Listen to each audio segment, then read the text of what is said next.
Welcome to my series, 1 Minute Tips. Today we will be looking at taming horses. Step 1, find a horse. Step 2, get a free hand.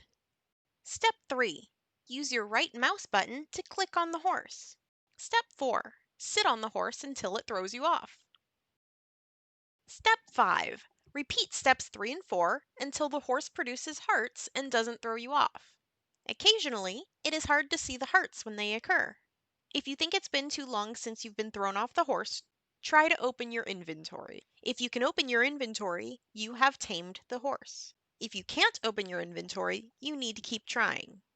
Step 6. Congratulations! You have a tamed horse. Now tamed, you can add a saddle and armor to the horse. You will only be able to control the horse if the horse is wearing a saddle. Step 7. Ride off into the sunset. If you want. If you like this video, please click the thumbs up. If you want to see more videos like this, please hit the subscribe button. Thanks for watching.